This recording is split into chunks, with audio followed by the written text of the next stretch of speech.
الحمد لله الذي أنزل على عبده الكتاب ولم يجعل له عوجا قيما لينذر بأسا شديدا من لدنه ويبشر المؤمنين الذين يعملون الصالحات أن لهم أجرا حسنا ماكثين فيه أبدا وينذر الذين قالوا اتخذ الله ولدا ما لهم به من علم ولا لآبائهم كبرت كلمة تخرج من أفواههم إن يقولون إلا كذبا فلعلك باخع نفسك على آثارهم إن لم يؤمنوا بهذا الحديث أسفا إنا جعلنا ما على الأرض زينة لها لنبلوهم أيهم أحسن عملا وإنا لجاعلون ما عليها صعيدا جرزا أم حسبت أن أصحاب الكهف والرقيم كانوا من آياتنا عجبا إذ أوى الفتية إلى الكهف فقالوا ربنا آتنا من لدنك رحمة وهيئ لنا من أمرنا رشدا فضربنا على آذانهم في الكهف سنين عددا ثم بعثناهم لنعلم أي الحزبين أحصى لما لبثوا أمدا نحن نقص عليك نبأهم بالحق إنهم فتية آمنوا بربهم وزدناهم هدى وربطنا على قلوبهم إذ قاموا فقالوا ربنا رب السماوات والأرض لن ندعو من دونه إلها لقد قلنا إذا شططا هؤلاء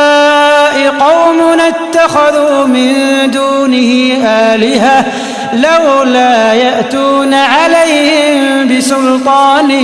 بين فمن أظلم ممن افترى على الله كذبا وإذ اعتزلتموهم وما يعبدون إلا الله فأووا إلى الكهف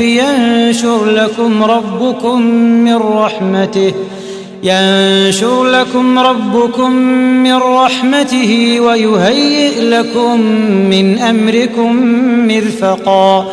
وترى الشمس إذا طلعت تزاور عن كهفهم ذات اليمين وإذا غربت تقرضهم ذات الشمال وهم في فجوة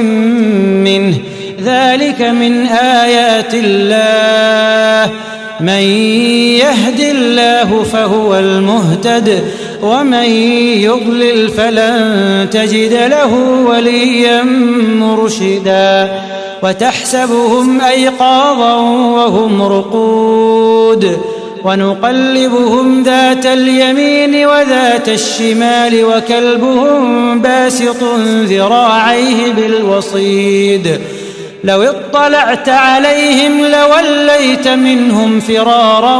ولملئت منهم رعبا وكذلك بعثناهم ليتساءلوا بينهم قال قائل منهم كم لبثتم قالوا لبثنا يوما أو بعض يوم قالوا ربكم أعلم بما لبثتم فبعثوا أحدكم بورقكم هذه إلى المدينة فلينظر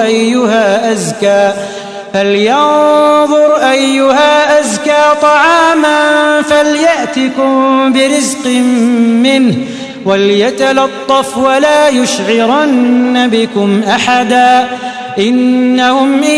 يظهروا عليكم يرجموكم أو يعيدوكم في ملتهم ولن تفلحوا إذا أبدا وكذلك أعثرنا عليهم ليعلموا أن وعد الله حق وأن الساعة لا ريب فيها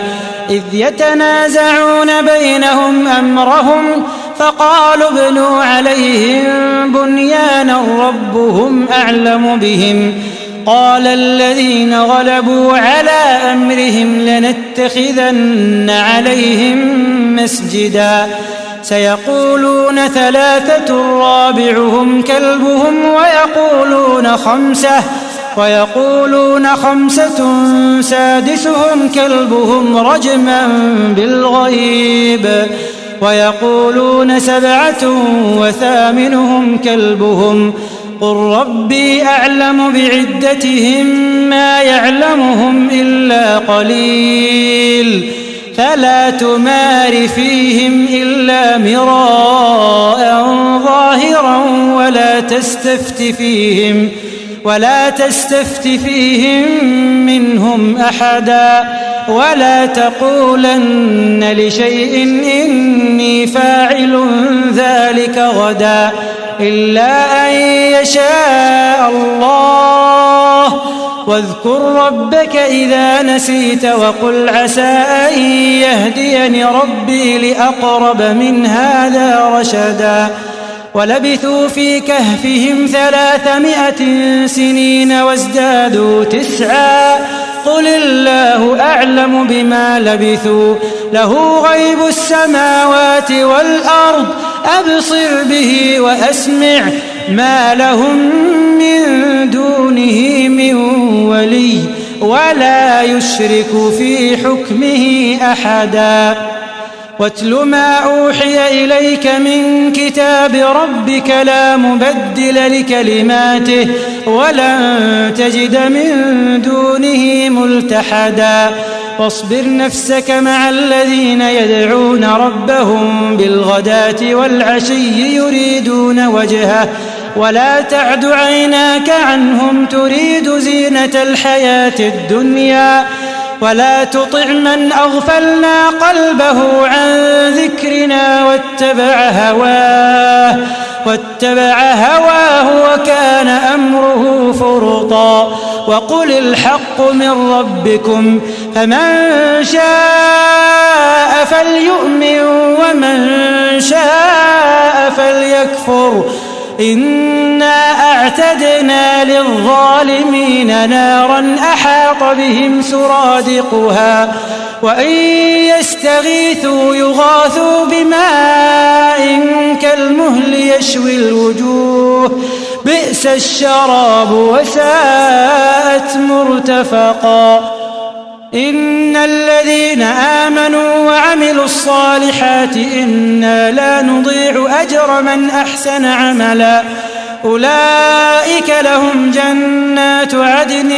تجري من تحتهم الأنهار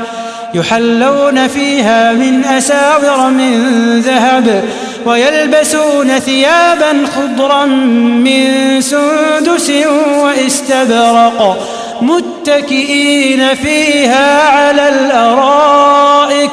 نعم الثواب وحسنت مرتفقا واضرب لهم مثل الرجلين جعلنا لأحدهما جنتين من أعناب وحففناهما بنخل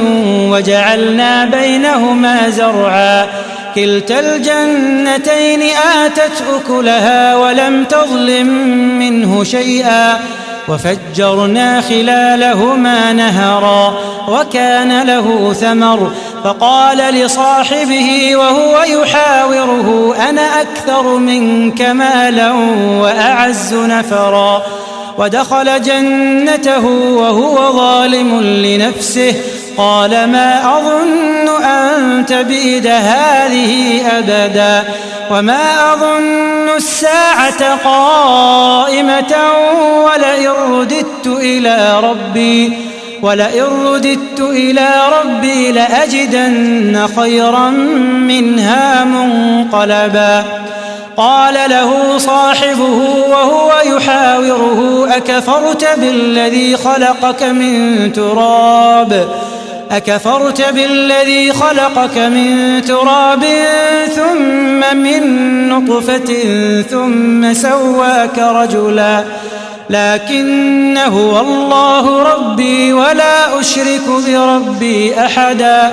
ولولا إذ دخلت جنتك قلت ما شاء الله لا قوة إلا بالله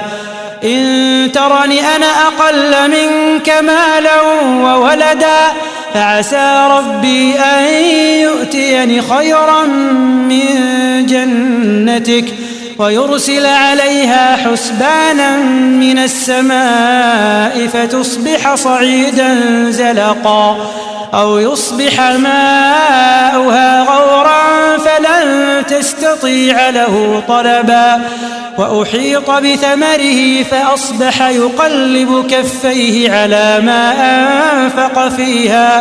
فأصبح يقلب كفيه على ما أنفق فيها وهي خاوية على عروشها ويقول يا ليتني لم أشرك بربي أحدا ولم تكن له فئة ينصرونه من دون الله وما كان منتصرا هنالك الولاية لله الحق هو خير ثوابا وخير عقبا واضرب لهم مثل الحياة الدنيا كماء أنزلناه من السماء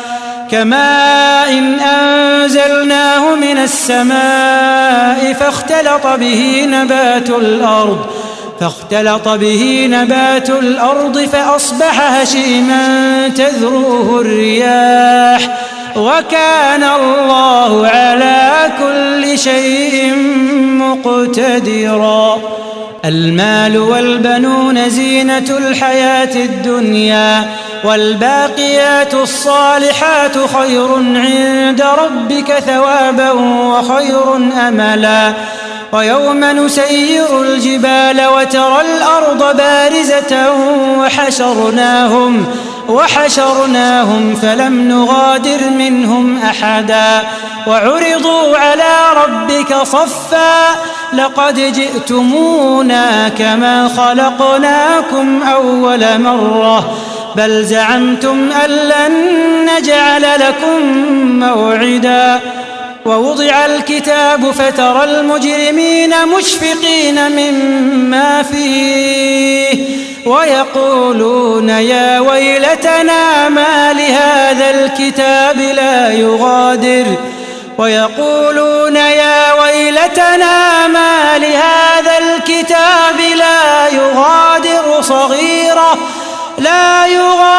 صغيرة ولا كبيرة إلا أحصاها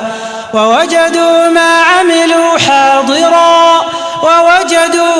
عملوا حاضرا ولا يظلم ربك أحدا وإذ قلنا للملائكة اسجدوا لآدم فسجدوا إلا إبليس كان من الجن ففسق عن أمر ربه أفتتخذونه وذريته أولياء من دوني وهم لكم عدو بئس للظالمين بدلا ما أشهدتهم خلق السماوات والأرض ولا خلق أنفسهم وما كنت متخذ المضلين عضدا ويوم يقول نادوا شركائي الذين زعمتم فدعوهم فلم يستجيبوا لهم وجعلنا بينهم موبقا ورأى المجرمون النار فظنوا أنهم مواقعوها ولم يجدوا عنها مصرفا ولقد صرفنا في هذا القرآن للناس من كل مثل وكان الإنسان أكثر شيء جدلا وما منع الناس أن يؤمنوا إذ جاءهم الهدى ويستغفروا ربهم إلا أن تأتيهم سنة الأولين أو يأتيهم العذاب قبلا وما نرسل المرسلين إلا مبشرين ومنذرين ويجادل الذين كفروا بالباطل ليدحضوا به الحق واتخذوا آياتي وما أنذروا هزوا ومن أظلم ممن ذكر بآيات ربه فأعرض عنها ونسي ما قدمت يداه إنا جعلنا على قلوبهم أكنة أن يفقهوه وفي آذانهم وقرا وإن تدعهم إلى الهدى فلن يهتدوا إذن أبدا وربك الغفور ذو الرحمة لو يؤاخذهم بما كسبوا لعجل لهم العذاب بل لهم موعد لن يجدوا من دونه موئلا وتلك القرى أهلكناهم لما ظلموا وجعلنا لمهلكهم موعدا وإذ قال موسى لفتاه لا أبرح حتى أبلغ مجمع البحرين أو أمضي حقبا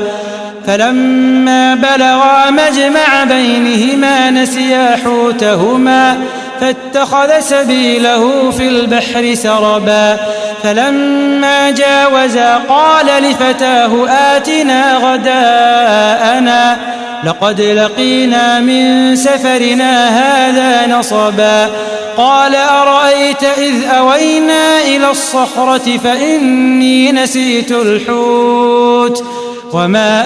أنسانيه إلا الشيطان أن أذكره واتخذ سبيله في البحر عجبا قال ذلك ما كنا نبغ فارتدا على آثارهما قصصا فوجدا عبدا من عبادنا آتيناه رحمة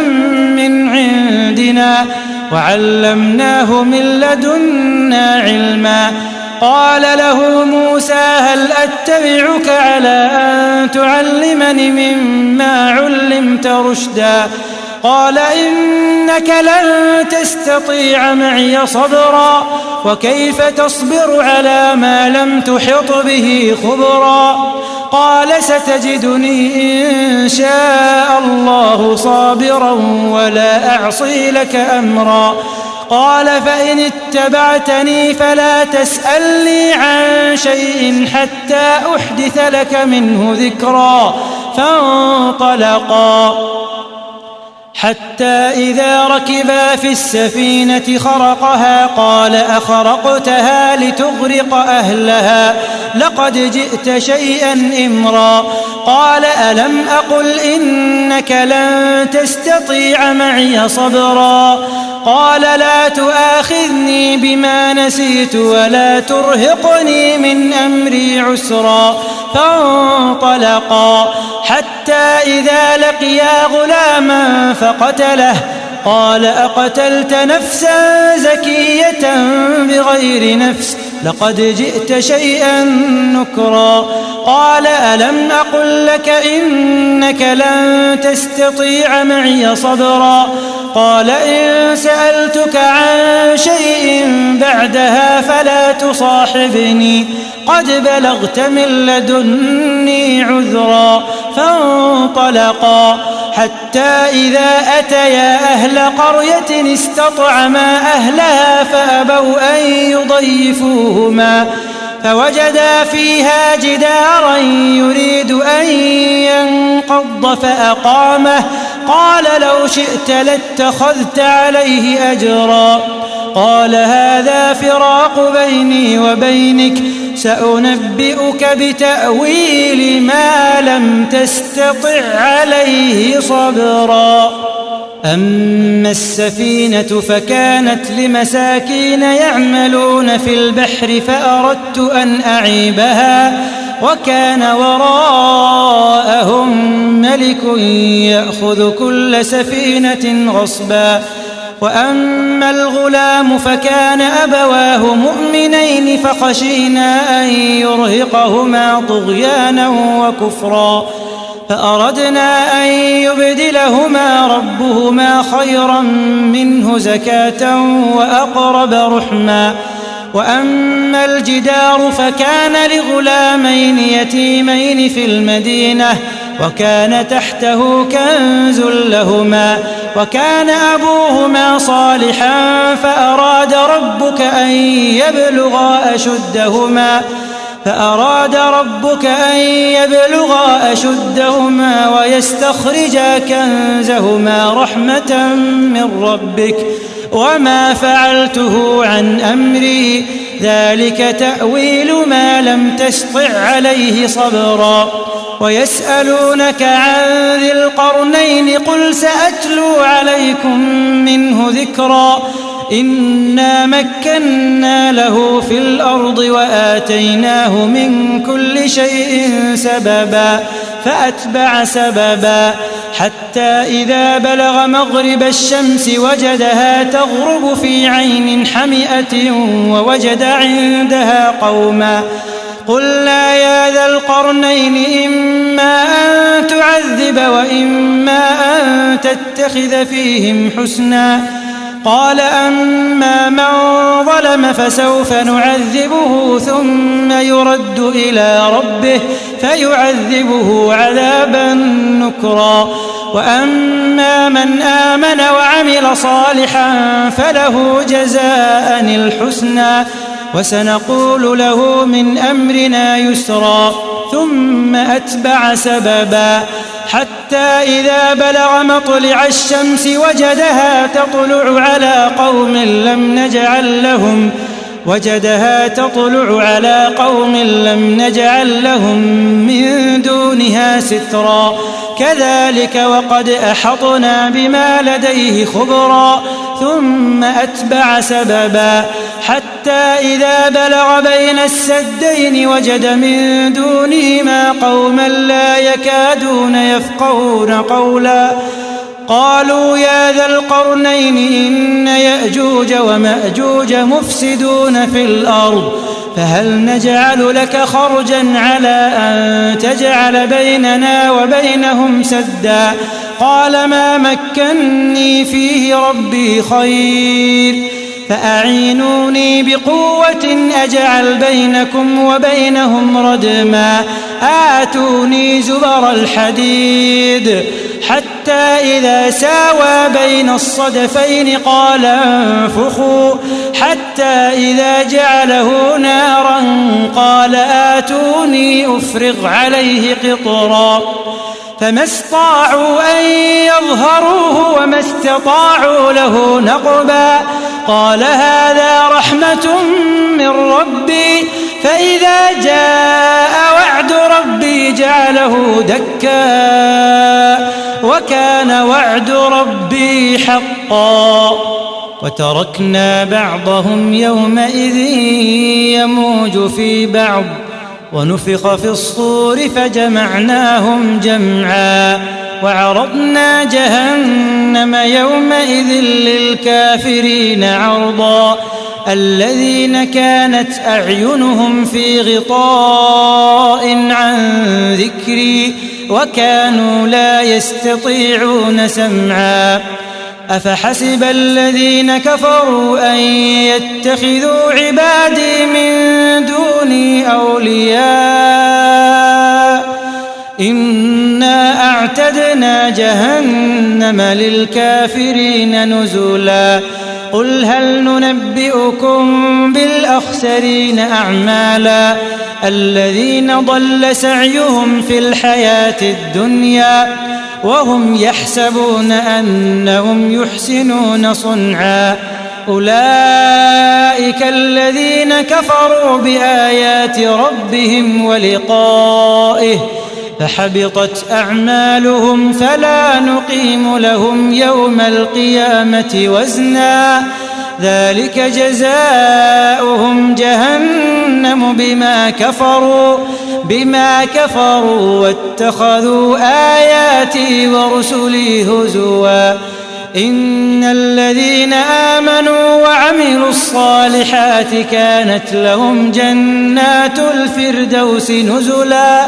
خالدين فيها لا يبغون عنها حولا